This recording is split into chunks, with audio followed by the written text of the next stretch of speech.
Estimons, non? Estimons. Là, je suis en train d'abord de vous expliquer la folie de l'évangile. Estimons. Supposons que le sang qui a coulé à la croix de Golgotha, ce sang pouvait avoir la valeur de 50 litres. 50 litres de sang. Maintenant, comment 50 litres de sang vont pardonner toutes les générations? D'ailleurs, je vais te dire que Dieu n'existait pas, mais Dieu était créé. Avant que je commence à pénétrer vraiment ce qui est comme question. Dieu n'existait pas. Dieu, c'est une créature. C'est d'abord l'Éternel qui a existé. C'est l'Éternel. C'est lui qu'on appelle Yahweh Adonai. C'est l'Éternel qui a créé Dieu. Le Père ne pouvait pas porter le péché. Voilà pourquoi le Fils doit porter le péché. Lorsqu'on dit qu'il est à la droite du Père, à la droite du Père, ça veut dire tout simplement il est intercesseur. Bonjour Nabino Babone Bandekolandia Esther TV, votre chaîne qui vous édifie. Chaîne Ozo Baksa Connaissance na Boye Binabino encore, et la chaîne Ozali Ozo Baksa implique surtout côté à la parole de Dieu, et tous en essayant que vous avez belé déjà Bozolanda Biso, et to pesi bino merci, to se Nabino bo continuer na amour pe fidélité, to bi que bo Narabiso vraiment est trop biso pe to Nabino makasi, to se Nabino bo rester branché na Esther TV, surtout bo sanate bo s'abonner massivement, bo aimer, bo partager, bo commenter, surtout na kaza ko insister bo partager za makambo na Nzambe. En tout cas, eko baksa pesu en plus na ba vie ya bato, to pesi Nabino merci, et to se Nabino bo zala vraiment wana connecté, branché, bo landa biso vraiment na bo kebi. Na bokebi nyonso lelo toza na esengo, toza vraiment na esengo ya koyamba un homme dédié puissant obino mo pe déjà boye bizamba libosite alekana Esther TV, et lelo toza na yesusu pour que le belabiso na makambo vraiment ezoko sa confusion jusqu'à présent non tozui boye bité na oetali na tina na yango, et lelo toza na ye le docteur Labrinde a ko éclaircir biso na oetali si je te kolobla sur la Trinité. C'est quoi la Trinité d'abord? La Trinité, l'onde à sur la Trinité, tout ce qui n'est pas resté branché puis connecté na Esther TV plutôt, et sans plus tarder, l'homme de Dieu, le docteur Labri. Bonjour docteur. Bonjour ma sœur Bernice. Tout ce que nous avons sur notre plateau, et tout ce que nous avons bonne santé. Ah, santé, ça va par la grâce de Dieu. Ok, tout le monde nous a répondre vraiment na appel au tout le monde église connaît déjà maman zo gérant. Maman géré l'église à moi cité, moi c'est à Girac église, moi c'est à Té à Capété. Et comme vous l'avez vu ailleurs, l'homme est entré en prison et la femme est restée gérer l'église. L'église pas dans la parole de Dieu. Ah. OK. Tout ce que lui Docteur Labri, en va banda, le bani nos anango pona bandeko bazolanda biso moi salutation. Je salue les frères et sœurs qui nous suivent de partout dans notre nouvelle chaîne Esther TV. Abonnez-vous massivement. Soyez scotchés pour suivre cette émission, car c'est une émission pleine de grâce, de sagesse et de bénédiction de Dieu par son Fils Jésus-Christ. Ok, merci beaucoup docteur. Et là, sans plus tarder, je m'en vais à ma première question, docteur Labri. La Trinité, la Trinité. Si on a réalisé qu'on a semblé la peine à moins des ordres, on a moins éclaircir où est les points. C'est quoi d'abord la Trinité? Bon, la Trinité, il faut... moi, lorsque je prêche, par la grâce de Dieu, j'aime... toucher toutes les couches, parce que le Seigneur, lorsqu'il a pris le Saint Paul, lorsqu'il était d'abord seul, il va lui dire ceci: tu es mon instrument, que je me suis choisi, tu vas prêcher même le roi de la terre, tu vas prêcher les grandes personnes. Plus tard, tu vas voir, il a prêché César, il a prêché même dans l'aéropage où se trouvaient les savants. C'est-à-dire, c'est mieux de très bien répondre dans des questions pareilles pour que le message touche même les intellectuels, touche les savants, touche les rois. La Trinité, en fait, c'est quoi? La Trinité, c'est Dieu tripartite. Là, je suis en train de vouloir atteindre tout le monde. Ce Dieu tripartite. Maintenant, pour eux, surtout, plus aux États-Unis, là, c'est Trinité. Dieu est Fils, le même est Dieu, le Père, le même est Dieu et Saint-Esprit. S'il faut arranger, Dieu, le même est Dieu et Père, le même est Dieu et Fils, le même est Dieu et Saint-Esprit. C'est comme ça la Trinité d'abord, partant de sa définition. Malheureusement, pour le prédicateur de la Trinité, le Dieu qui est Père, le Dieu qui est Fils, le Dieu qui est Saint-Esprit, vous devez savoir pour eux, le Père n'est pas le Fils. Le Fils n'est pas le Saint-Esprit. Ils ont fait une chose, un schéma. Malheureusement, on n'a pas les tableaux. J'allais le dépeindre pour le peindre aussi pour que les gens comprennent qu'est-ce que les gens de la Trinité pensent. Dieu est le Père, Dieu est Fils, Dieu est Saint-Esprit. Mais le Père n'est pas le Fils. Le Fils n'est pas le Saint-Esprit. Tu vois? C'est comme ça que les gens des catholiques, ils sont partis plus loin. Les autres ont mis le trône de Dieu, du Père, le trône du Fils, le trône du Saint-Esprit et le trône de Marie. C'est là le problème. Mais nous savons que Dieu est Père, Dieu est Fils, Dieu est Saint-Esprit. Ce ne sont pas trois personnes, c'est seulement une seule personne, mais qui prend de forme pour accomplir une dispensation quelconque. Docteur, mais la Bible dit car Dieu a tant aimé le monde qu'il a donné son Fils unique. Exactement. Son Fils unique. Donc, papa, ok, c'est comme ça qu'il faut comprendre la folie de l'évangile. Déjà, si tu lis dans le livre des 1 Corinthiens chapitre 1, le Saint Paul, l'apôtre de Jésus-Christ, il représente l'évangile comme une folie. Il parle de la folie de la prédication. La folie de la prédication. C'est-à-dire, si tu écoutes, tu peux te dire qu'ici, il y a contradiction. Ici, il y a paradoxe. Mais en réalité, ce n'est pas ça. C'est ça ce qu'on appelle la folie. Je vais m'expliquer. Comment peux-tu m'expliquer le sang que Jésus-Christ a fait couler à la croix de Golgotha?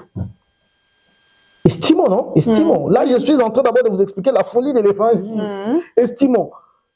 Supposons que le sang qui a coulé à la croix de Golgotha, ce sang pouvait avoir la valeur de 50 litres.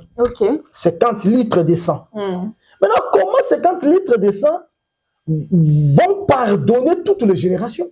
C'est déjà une folie, non? Parce qu'on prend le sang de Jésus, on déverse sur toi. Ça pardonne tes péchés. On déverse sur moi, ça pardonne mes péchés. Depuis que Jésus-Christ est mort, ça fait plus de 2000 ans, plus de 2 millénaires. C'est 2 millénaires depuis qu'il est mort à la croix de Golgotha. Mais comment ces mêmes sangs-là va nous pardonner tous? Tu vois, dire que c'est ça ce qu'on appelle folie. Lorsque la Bible dit Dieu entend aimer le monde, là je suis dans le livre des Jean chapitre 3, il a envoyé son Fils. C'est seulement Dieu lui-même qui s'envoie. Voilà pourquoi j'ai commencé par expliquer la folie de l'évangile. C'est le même Dieu qui s'envoie. Pourquoi? Parce que Dieu qui est Père, parce que d'ailleurs je vais te dire que Dieu n'existait pas, mais Dieu était créé.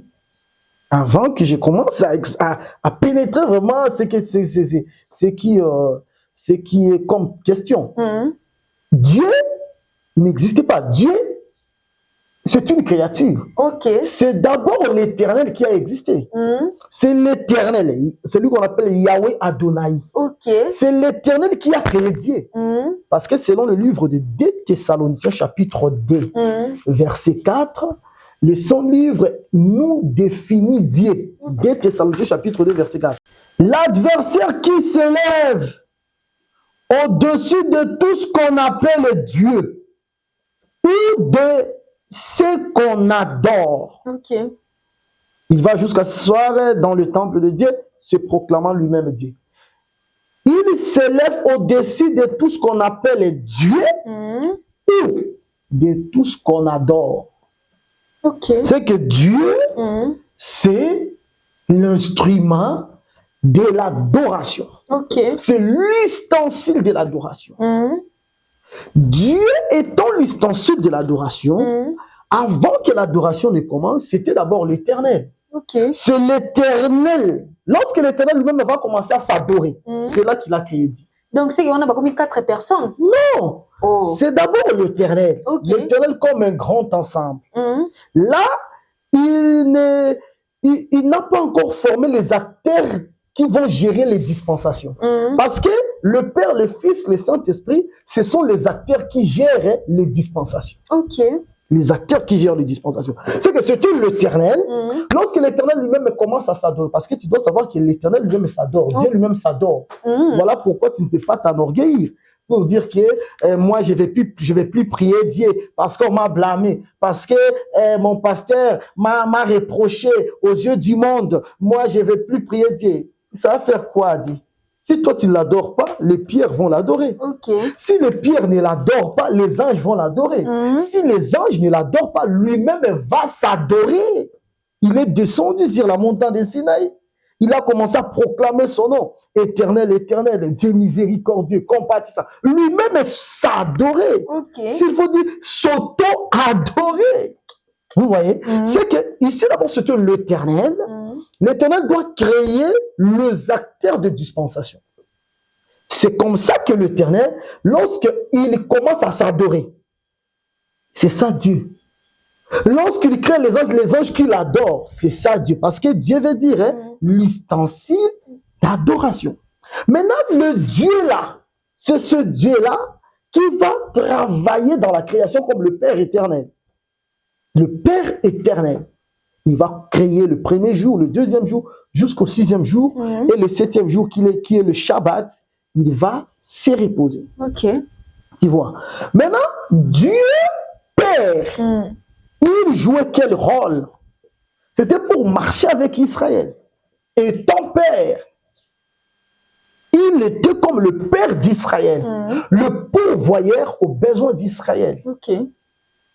Si vos pères, méchants qu'ils sont, ils savent vous donner de quoi vous avez besoin, à combien plus forte raison, c'est lui qui est votre Père providentiel. C'est comme ça que dans le désert, il a nourri son peuple de la manne, il a nourri son peuple de la caille, il a donné de l'eau à son peuple. Là, il était Père, il a travaillé comme ça avec Israël, il a marché avec Israël. Maintenant, un moment, étant Père, il a compris qu'il avait un peu de limites. Quelle limite, par exemple? Le Père ne peut pas porter le péché. Le Père ne peut pas supporter l'humiliation. Parce que là, le Père, là, c'est quelqu'un qui est imbu de lui-même. Il ne peut pas céder à la parcelle de son autorité. Là, c'est un Dieu, tu dois l'adorer. Il ne peut pas s'humilier, il ne peut pas t'approcher, il ne peut pas te supplier. Mais il faut maintenant qu'il envoie le Fils. Lorsqu'on dit il a envoyé le Fils, c'est lui-même le Père. Lui-même le Père qui devient Fils. C'est lui-même le Père qui devient Fils. Je vais arriver avec des illustrations, tu vas comprendre beaucoup de choses. Je vais te poser seulement la question. Qui peut nourrir l'autre dans la maison? Lorsque tu es dans une famille, qui peut nourrir quelqu'un dans la maison? C'est le Père qui nourrit les enfants. N'est-ce pas ça? Maintenant, je te pose la question. Pourquoi Jacob, lorsqu'il a nourri Joseph, Joseph atteint seulement 17 ans. Joseph quitte la maison de son père. Il a quitté la maison de son père à l'âge de 17 ans, Joseph. Pourquoi? C'est qu'il a dit que tu m'as nourri, c'est fini. Tu ne peux plus continuer à me nourrir. Tu es papa, tu m'as nourri, je suis reconnaissant, vraiment, merci, merci, mais à l'âge de 17 ans, moi, je quitte ma maison. Les hommes blancs, lorsque tu as 18 ans, tu quittes la maison. Mais Joseph, déjà à l'âge de 17 ans, il a quitté sa maison. Maintenant, Joseph qui quitte la maison de son père à 17 ans, il était nourri par qui? Par son père Jacob. Je suis dans Genèse 37, verset 1. Joseph, voici la postérité de Jacob. Joseph, âgé de 17 ans, faisait paître les troupeaux avec ses frères. Cet enfant était auprès des fils. Si tu lis l'histoire de Genèse chapitre 37, tu vas voir que c'est à partir d'ici que son père va l'envoyer de partir rendre visite à ses frères. Âgé de 17 ans, il quitte la maison. Maintenant, plus tard, Jacob apprend que Joseph n'était pas mort. Il descend en Égypte. Lorsqu'il descend en Égypte, d'ailleurs, avant qu'il ne descende en Égypte, Joseph avait dit ceci: allez prendre mon père, amenez-le ici, je vais le nourrir. C'est que si Joseph va nourrir le père, c'est que le père va devenir le fils de Joseph. Maintenant, lorsqu'il est descendu en Égypte, Joseph a commencé à le nourrir. Dans Genèse 47, la Bible dit ceci à partir du verset 28, Jacob vécut 17 ans dans le pays d'Égypte, et les jours des années de vie de Jacob furent de 147 ans. Jacob a nourri Joseph pendant 17 ans. Joseph aussi, comme le fils, il nourrit son père pendant 17 ans. C'est que le père est devenu fils. Joseph est devenu père. C'est que si le père peut nourrir le fils pendant 17 ans, le fils nourrit aussi le père pendant 17 ans, ça veut dire que le père est dans le fils est dans le père. Docteur, il y a un passage dans la Bible, Dieu l'a souverainement élevé. Il est assis à la droite de Dieu le Père. Donc, si vous avez un passage, il a fausseté ton dernier. Ok, je vais y arriver. Ici, je voulais d'abord expliquer que le père, c'était pour exercer une dispensation. Il ne peut pas porter le péché. Il ne peut pas accepter l'humiliation. Il ne cède pas à la parcelle de son autorité. Mais lorsque il vient comme fils, car Dieu entend aimer le monde, il a envoyé son fils, c'est lui-même qui s'envoie. C'est ça Jacob, non? Jacob a envoyé Joseph. Parce qu'il a aimé, il a envoyé Joseph. Jacob qui a envoyé Joseph, Joseph était nourri par son père pendant 17 ans. Lorsque Joseph arrive là-bas, le père va le suivre plus tard et lui va nourrir Jacob pendant 17 ans. Ça veut dire, le père qui envoie le fils, c'est le père lui-même qui s'envoie. Mais le père devient fils. Pourquoi? Parce que le fils doit accepter la prison. Le fils doit accepter l'humiliation, doit accepter d'être flagellé. C'est pour cela Jésus-Christ, il vient comme fils, il accepte qu'il soit giflé. Il accepte qu'il soit craché dessus. Il accepte qu'il meure, mourir. Il entre dans la prison. Là, pour accepter la mort, l'humiliation, c'est le fils qui vient le faire. Voilà pourquoi j'ai commencé par mon intro pour expliquer la folie de la prédication. Le père et le fils ne sont pas deux personnes. Comment ils ne sont pas deux personnes? Je prends Hébreux chapitre 2 pour éclaircir très bien les téléspectateurs. Dans Hébreux chapitre 2, écoutez ces textes merveilleux. Hébreux chapitre 1er, verset 2. Dieu, dans ces derniers temps, nous sommes ensemble, Madame Bérénice, nous a parlé par le Fils. Il nous a parlé par qui? Par le Fils. Il a établi héritier de toutes choses. Par lui, il a aussi créé l'univers. Le Fils est le reflet de la gloire et l'empreinte de la personne de Dieu. Mais là, l'empreinte, même toi avec ta jumelle, vous n'aurez pas la même empreinte digitale. Mais ici, nous voyons Jésus-Christ, c'est lui l'empreinte de Dieu. Okay. Ça veut dire là où Dieu va ouvrir, lui aussi va ouvrir. Là où le Père va ouvrir, lui aussi va ouvrir. Voilà pourquoi, comme il est l'empreinte du Père, la Bible dit, au commencement, Dieu créa les cieux et la terre. L'Esprit de Dieu s'est mouvé au-dessus des eaux. Jésus aussi vient comme il est l'empreinte. Lui aussi marche sur les eaux. Okay. C'est qu'il n'y a pas une différence entre le Père et le Fils. C'est comme l'eau. Je vais te répondre clairement comme ça parce que tout le monde voudra comprendre. L'eau. L'eau est liquide, non? Lorsque tu vas chauffer l'eau, tu chauffes à plus de 100 degrés, ça va faire quoi? Et comme il monte? Ça va s'évaporer. Ouais. L'évaporation n'est pas différente de l'eau liquide. Ok. Si au moins on tient un peu dans zoom et on dit que ma est kaouki. C'est que tout le monde est wapi, ma est comme mou pépé. Ok. C'est que la ma yana, so ko tient on a congélateur comme ani. Mali. C'est comme les banga glace. C'est que on va dire que les banga on est que c'est non ils liquide. Ok. On va dire que on est liquide et que c'est non évaporé. C'est seulement l'eau, mais c'est seulement quelqu'un qui change de posture. Okay. Comme toi, tu es la sœur Bernice. Moi, je t'appelle qui? Ma fille. Je t'appelle qui? Journaliste. Okay. Ton père t'appellera qui? Sa fille. Ta petite sœur t'appellera qui? Grande sœur. Ta cousine t'appellera qui? Tu vois? Oui. C'est seulement toi qui es cousine. C'est seulement toi qui es nièce. C'est seulement toi qui es fille. C'est seulement toi qui es élève. À l'université, on va t'appeler étudiante. C'est seulement toi. Ça dépend des rôles que tu joues. Ok. Lorsque tu es à l'université, tu joues le rôle d'une étudiante. On va dire que les étudiantes, débarrassez-vous de vos bagages. Nous voulons commencer l'interrogation. Okay. Mais toi, tu vas dire que moi, je ne m'appelle pas étudiante, je m'appelle Bernice. Non, c'est seulement toi. Mais ça dépend des rôles que tu joues. Le Père ne pouvait pas porter le péché. Voilà pourquoi le Fils doit porter le péché. Lorsqu'on dit qu'il est à la droite du Père, à la droite du Père, ça veut dire tout simplement, il est intercesseur.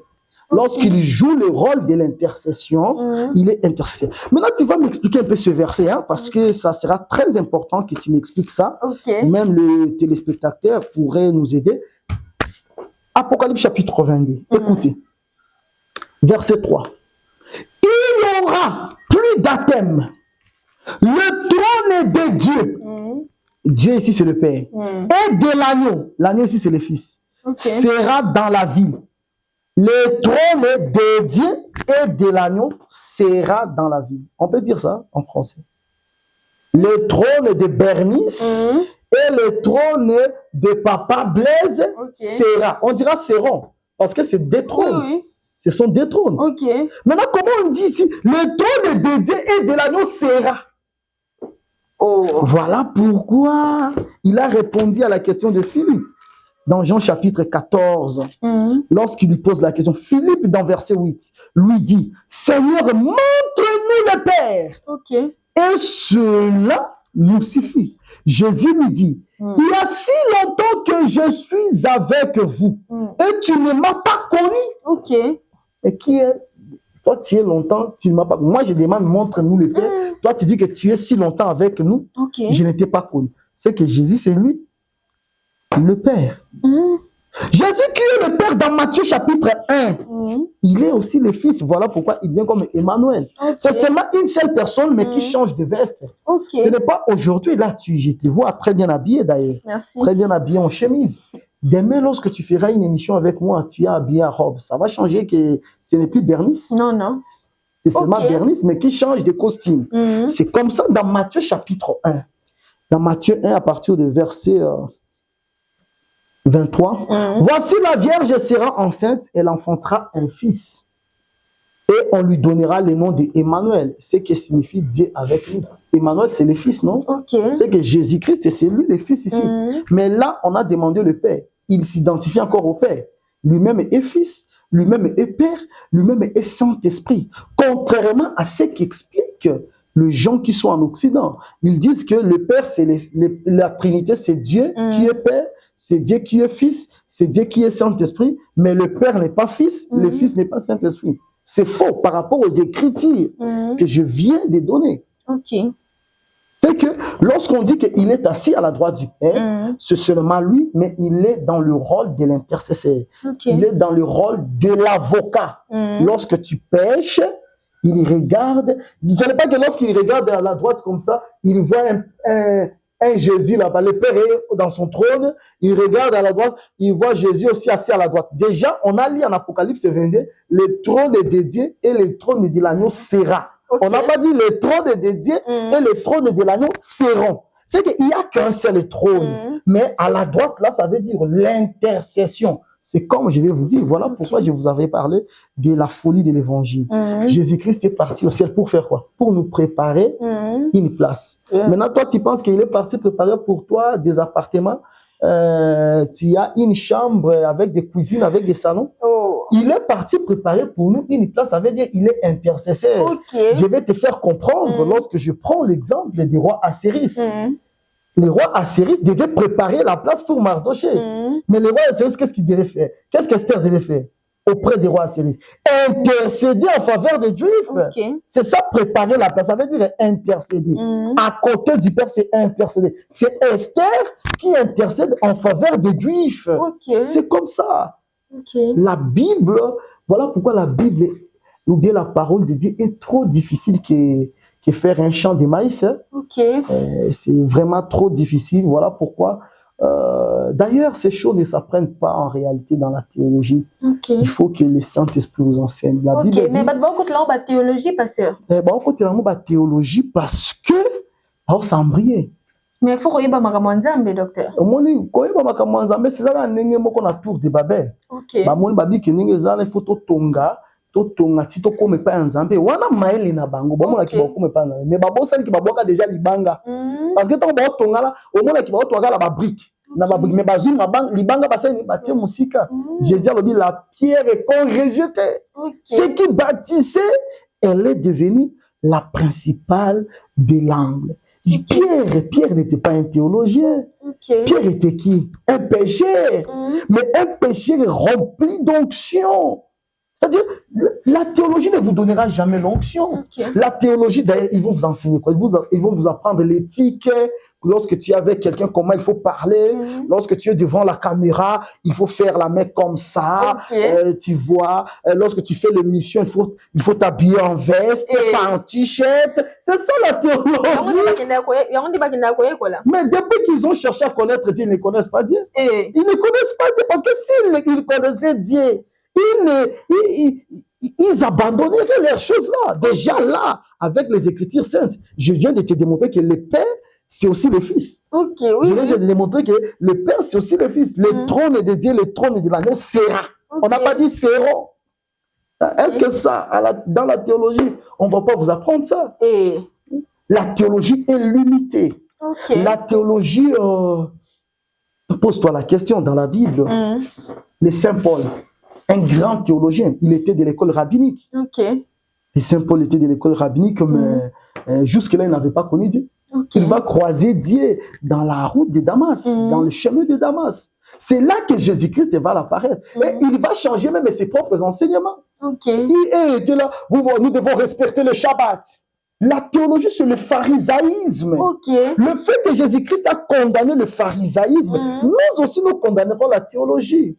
Mais si tu peux étudier la théologie comme tu lis ton livre d'histoire, comme tu lis ton livre de géographie, la science qui étudie la surface de la description de la surface de la Terre, ce n'est pas un problème. Là, c'est juste pour acquérir certaines connaissances. Mais tu ne peux pas étudier la théologie pour prêcher. Et parce que ici, c'est le problème de l'esprit. C'est l'esprit qui vous enseignera. L'esprit vous enseignera. Écoutez ce qu'Apocalypse 3 dit. Ça parle de cette église. Ça représente toutes les églises de la terre. Mais ça représente toutes les églises de la terre au travers de cette église. La Bible dit, écoutez ce que l'esprit dit aux églises. On t'a dit, écoutez ce que la théologie dit aux églises. Est-ce que tu sais que parmi les professeurs théologiens, il y a ceux-là qui filment? Il vient, il parle de Jésus-Christ, il vous donne le coup. Il est là avec la cigarette, avec la pipe. Vous voyez, et puis après, il te dit, bon, tu m'achètes d'abord le whisky là-bas. Pasteur, c'est quoi les Kakuna?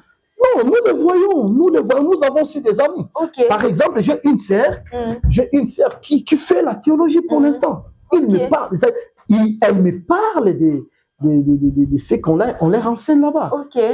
Nous avons cette connaissance. Je ne suis pas obligé de partir là-bas, mais je peux aussi apprendre au travers les réseaux sociaux. Je peux aussi apprendre au travers les personnes. C'est comme toi, tel que tu es là, tu connais très bien que la tour Eiffel se trouve à Paris, ce n'est pas à Kinshasa. Mais tu n'as jamais été à Paris.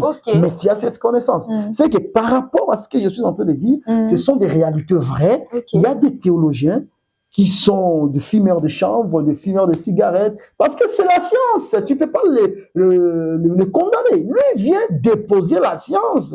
Il n'y a pas de règles à lui donner. Mais ici, nous savons que vous connaîtrez la vérité et la vérité vous affranchira. Et cette vérité est connue au travers l'Esprit de Dieu, au travers le Saint-Esprit. Voilà pourquoi dans les 7 églises, on ne dit pas écoutez ce que l'abri dit aux églises. Écoutez ce que la théologie dit aux églises. Écoutez ce que l'Esprit dit aux églises. C'est poussé par le Saint-Esprit que les hommes ont parlé de la part de Dieu. Poussé par le Saint-Esprit. Que tu parleras de la part de Dieu. La théologie, c'est une science. Lire le livre des théologiens, ce n'est pas mauvais. Lire, suivre leurs cours, ce n'est pas mauvais, peut-être pour avoir le diplôme, parce que dans d'autres pays, pour être le pasteur d'une église, il faut avoir le diplôme de la théologie. Et là, tu es obligé, tu cherches juste le diplôme pour que ça ne puisse pas handicaper la propagation de l'évangile. Mais ce n'est pas ce que j'ai appris là-bas que je vais prêcher à l'église. Tu vois, parce que là, on va m'enseigner la Trinité. On va me dire qu'il y a le Père à part, il y a le Fils à part, il y a le Saint-Esprit à part. Mais nous savons que le Père, le Fils, le Saint-Esprit, c'est dans une personne. Le Père, c'est juste un manteau. Le Fils, c'est juste une veste. Et le Saint-Esprit, c'est juste une chemise.